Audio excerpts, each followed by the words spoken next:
Yo, what's going on, everyone? Happy Saturday. In this video, we're going to look at the early only and afternoon game picks for Draftkings for tomorrow. I do provide both of these slates for my members on the website tomorrow, so thought might as well post a core on that. If you're interested in becoming a member, you can visit the website. Links in description. You get my full lineups for Draftkings and FanDuel for the week. Now we'll be playing 4 slates tomorrow, early, main, afternoon, and the showdown. So let's get started. You can drop a like and subscribe down below. Starting off at quarterback, we have 7 games on this early slate. You still have Mahomes at the top. He has probably the most highest ceiling, highest projection. I don't mind paying up for him, but I also think there's cheap quarterbacks you can look at like Carson Wentz. I like him a lot. Josh Allen. Kirk Cousins. I'm not going to go away from Kirk Cousins here. 5,500. He's playing at home against the Falcons. Already talked about him a lot in my other videos, but just a good price tag. It's a fine matchup. Should be a high-scoring game. The Vikings, they like to throw the ball quite a bit. Good chance that he can get around 300 passing yards, and he's good with the touchdowns. 30 touchdowns last season, and just feel like it's a good spot at home in the Dome.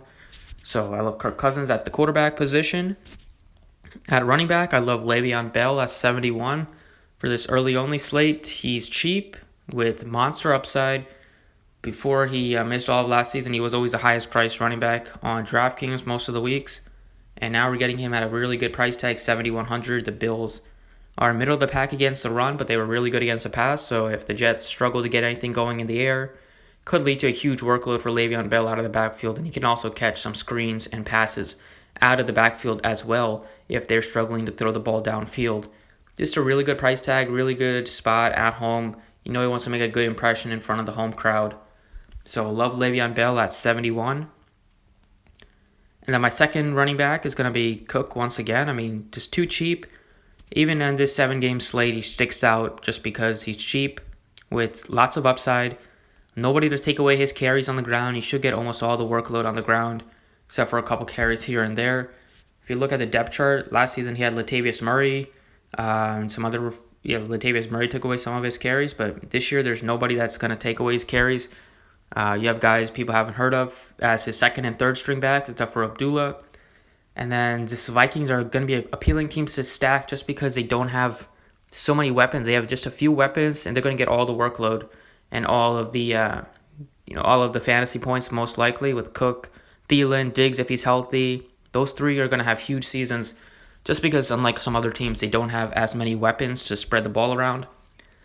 So I love Dalvin Cook paired with Cousins. And then the receiver, I'm going to pair him with Adam Thielen.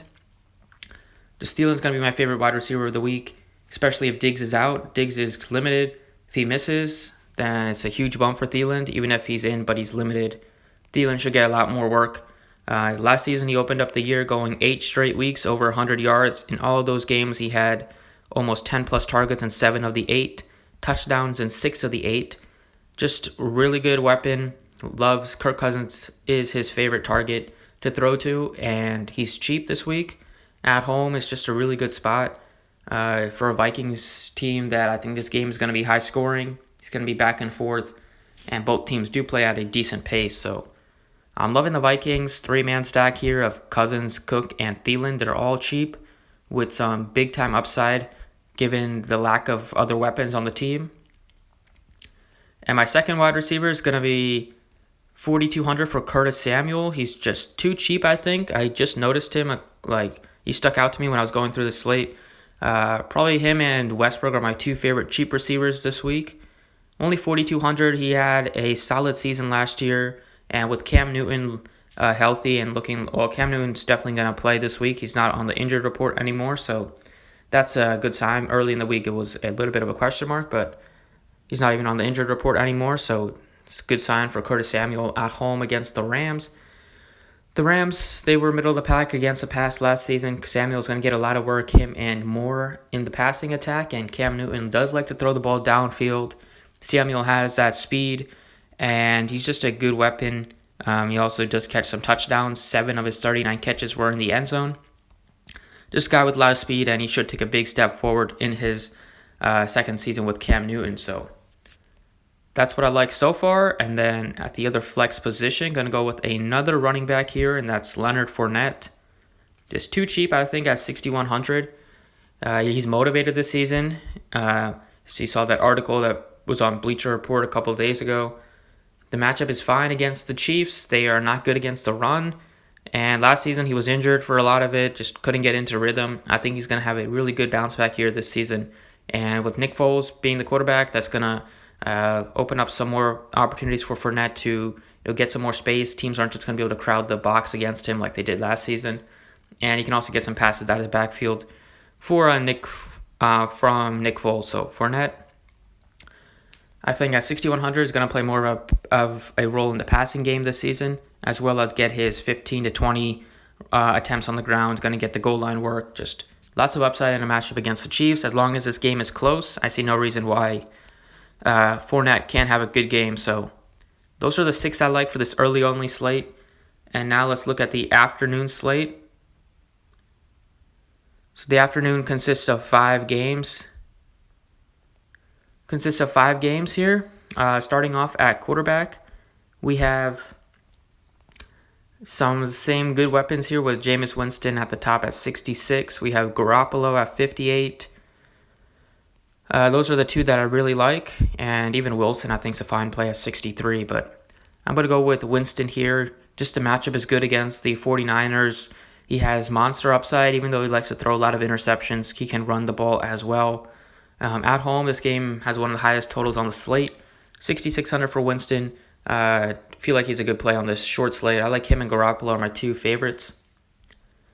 At the running back, I'm going to go back to Barkley here at 9,000.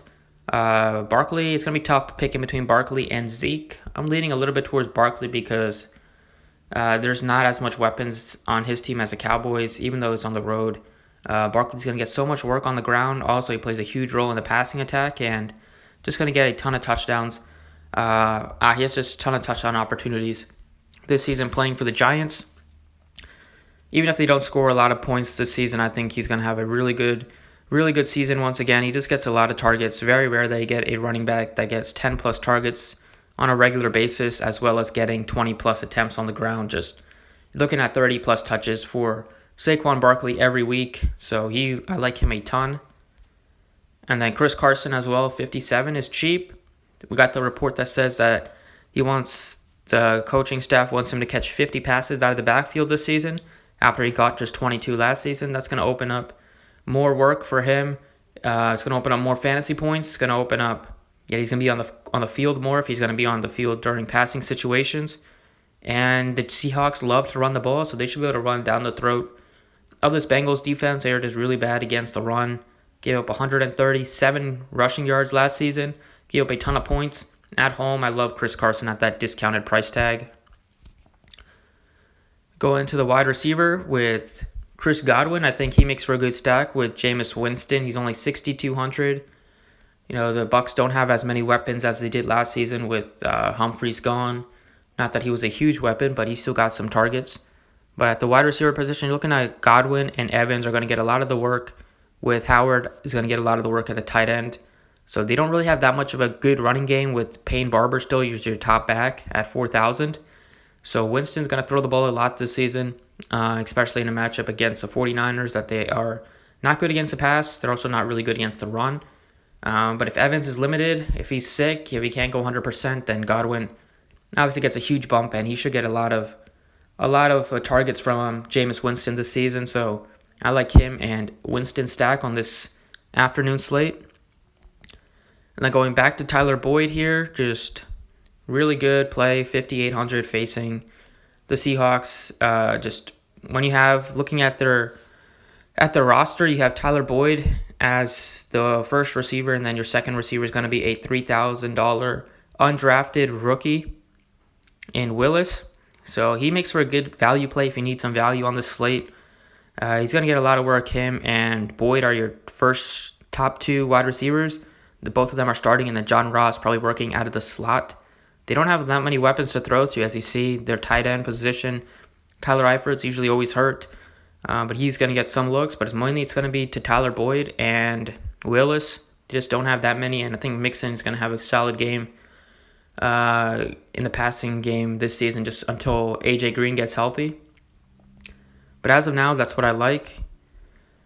And then, last but not least, gonna go back to the $3,000 option here. Willis gonna he's filling in for AJ Green. He's gonna be starting.